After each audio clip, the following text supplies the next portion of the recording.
March 1st, 1950. President Harry S. Truman sits alone in the Oval Office. He reads a written confession that will break open America's deepest secret. 6 months earlier, the Soviet Union detonated an atomic bomb years sooner than many experts expected.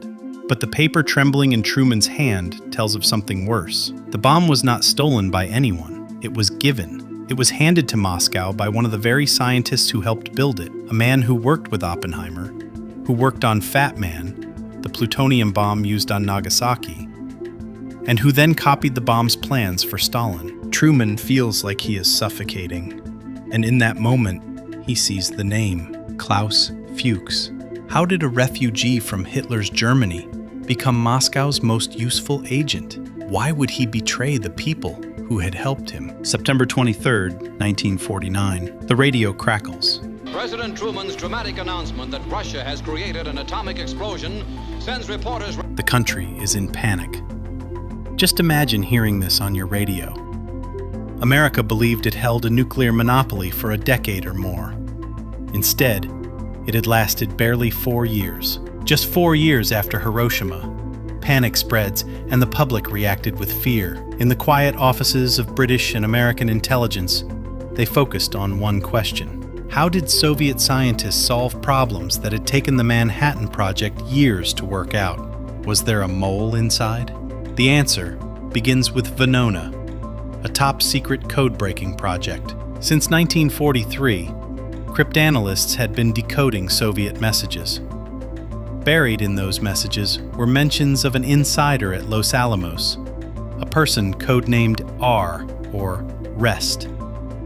The messages named dates, meetings, and even formulas. Investigators did not yet know R's true name, but they knew this.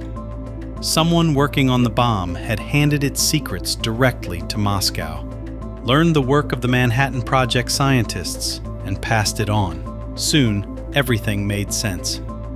Someone had given Stalin the plans for a weapon that could end cities. But who and why? London, 1941. When London was attacked by Luftwaffe bombs, in a small, cramped flat, a 30-year-old man was working over quantum equations. This is Klaus Fuchs. 8 years earlier, Nazi thugs smashed his front teeth for speaking out. His mother took her own life under pressure from the Gestapo, and his sister followed. His father, a Lutheran pastor who opposed Hitler, went to prison and died there. The world he loved had been destroyed by the Nazis. That grief and anger made him escape to Britain. Fuchs arrived in Britain determined to fight back with his greatest weapon, his mind. By 1941, Britain's secret atomic program, tube alloys, needed brilliant minds. Rudolf Peierls recruited Fuchs and others. Fuchs proved he is a quiet genius, polite, soft-spoken, with a memory that could hold long equations. But under that calm surface lived a strong belief. No single nation should hold the power to destroy everyone else. When Hitler invaded the Soviet Union in June 1941, and millions of Soviets began to die, Fuchs saw Churchill and Roosevelt excluding Stalin from full knowledge of atomic research. To Fuchs, that exclusion felt like a betrayal. If one country monopolized the bomb, what would stop it from using that power to dominate the world? He carried that idea into dangerous choices. Espionage begins. By late 1941, Fuchs decided to act. He made contact with Jurgen Kuczynski, leader of Britain's underground communist network. Fuchs wanted balance, not money or fame. In 1942, he began passing atomic details to a Soviet agent named Ursula Kuczynski, codenamed Sonia. During the day, he worked for the Allies on designs for the deadliest weapon in history. By night, he copied notes and passed them along. Pages of British research, reactor plans. For the Soviets, each page was a precious step forward. The Quebec Agreement and the Manhattan Project. In 1943, Britain and the United States joined their atomic efforts under the Quebec Agreement. Fuchs was sent to the United States to help on the Manhattan Project. He worked first at Columbia University. Then, in August 1944, he arrived at the secret laboratory in the New Mexico desert, Los Alamos. At Los Alamos, he joined the theoretical division. He worked with Hans Bethe and alongside scientists like Edward Teller. Hans Bethe later called him one of the most valuable men in the division. Fuchs helped design parts of Fat Man, the very weapon used on Nagasaki. His colleagues trusted him. That trust would cost everyone everything. The courier, Harry Gold. Fuchs did not carry the information to Moscow himself. Soviet intelligence used couriers. One of the key couriers was Harry Gold, codenamed Raymond, an ordinary-looking American pharmacist who lived a quiet life and could pass unnoticed, who was perfect for espionage. Gold received packages and messages from Fuchs and forwarded them on to Soviet handlers. His plain, forgettable appearance made him perfect for the job. The Santa Fe meeting. In the spring of 1945, as the first bomb neared readiness, Fuchs met Gold near Santa Fe. Under the dim lights of a mission church, they spoke and then drove to a ridge overlooking the town. In the back of the car lay a thick envelope. Fuchs took it out. Inside were detailed blueprints for the plutonium implosion device, the actual plan for Fat Man. Gold's eyes widened. He held in his hands the power to build the bomb. They shook hands and parted into the night. Gold then traveled east, clutching those pages for weeks like his life depends on it. Trinity, July 16, 1945. The Trinity test changed the world. The first nuclear explosion turned night into day. The blast shockwave hits Klaus Fuchs like a slap, and he watches the mushroom cloud rise. It looked apocalyptic. His American colleagues cheered. Fuchs watched without speaking. He knew what the blast meant for the United States, but he also knew that the design had already been shared with Stalin. By then, he had passed not only implosion plans, but work on gaseous diffusion, chain reactions, and even ideas that hinted at a hydrogen weapon. Despite armed guards and censored mail, he had copied documents by hand and stored equations in his memory. By August 1945, when Japan surrendered, the Soviets already had much of what they needed. After the war, Fuchs returned to Britain. He continued work in nuclear research and appeared, to most, a loyal scientist. But intelligence agencies had been decoding Soviet messages for years. By 1949, the Venona project had revealed enough to convince British and American cryptanalysts that a high-level mole had operated at Los Alamos.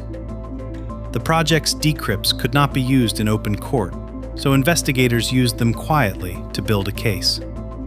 Names and dates in the messages pointed to a British scientist codenamed Rest, who had been at Los Alamos in 1944. Another code name surfaced, Charles, linked to the same source. One name kept rising to the top, Klaus Fuchs. MI5 found old notes that had labeled him a possible communist sympathizer. In 1940, Britain had needed his brain more than feared his politics. MI5 interrogations. MI5 put their best interviewer on the case, William Jim Scardon. On December 1949, Jim Scardon arranged routine security interviews with Fuchs and then tightened the questioning little by little. Scardon watched Fuchs like an eagle. These meetings built pressure, but Fuchs gave away nothing. MI5 has time.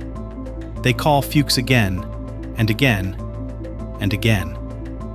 January 27, 1950.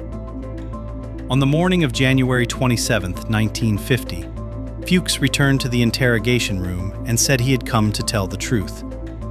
For 6 hours, he explained his double life. He admitted giving secrets to Sonia, a Soviet agent, in 1942, meeting Harry Gold in New Mexico, and passing the implosion design and other key calculations to Moscow. His voice was calm and clinical until he described handing over the plutonium blueprint. Then it broke. He said the hardest thing he had done was give that design away. Why did he do it? His answer chilled those who heard it. He believed that no one country should hold the power to destroy the world. By sharing nuclear knowledge with the Soviets, he felt he was preventing a dangerous monopoly. In his mind, he had acted to preserve balance, not to betray humanity. Whether you see his action as noble or traitorous is a question that will follow his story forever. March 1950.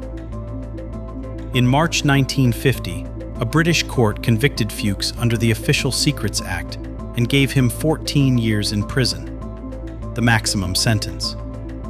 But the legal judgment was only the beginning. In the United States, the FBI moved fast on leads that grew from Fuchs's confession. Harry Gold was arrested in May 1950. Under pressure, he named others, including David Greenglass, a machinist who had worked at Los Alamos. Greenglass, in turn, named his brother-in-law, Julius Rosenberg. Arrests piled up, the entire spy ring starting to collapse. By the end of 1950, Julius and Ethel Rosenberg were in custody. The American public demanded answers. In 1953, Julius and Ethel Rosenberg were executed, the first American civilians put to death for espionage. A chain that began with one confession had grown into national tragedy. On January 31, 1950, barely a week after Fuchs's confession reached Washington, President Truman announced that the United States would build the hydrogen bomb, a weapon far more powerful than anything, more powerful than Fat Man. If atomic secrets had passed to Moscow, who could say thermonuclear secrets would not follow? America pushed forward. In November 1952, the U.S. tested Ivy Mike, a huge 10-megaton thermonuclear bomb that could erase an entire Pacific island. The Soviet Union answered with their own hydrogen bomb a few years later, in 1955. Within 5 years, both sides possessed weapons capable of destroying civilization many times over. The balance Fuchs had hoped to force had been achieved, but at an apocalyptic scale he may not have imagined. At home in America, fear spread like wildfire. Fuchs's exposure helped fuel the Red Scare. Senator Joseph McCarthy rose to prominence by waiving his infamous list of communists in government just weeks after Fuchs' trial. In Britain, the embarrassment of missing a spy in its most secret program led to stricter security and deeper collaboration with American intelligence. Klaus Fuchs served 9 years and was released in June 1959. He then moved to East Germany and worked as a physicist behind the Iron Curtain until his death. The West tried to put him out of mind, but intelligence agencies never forgot what his actions had done. There is a heavy irony in his life. By sharing secrets, he helped create a nuclear standoff which lasted through the entire Cold War. The bombs never fell. The balance held. Did his betrayal prevent a single power from dominating the world? Or did it trap humanity under a terrifying permanent standoff? The answer is for each listener to judge.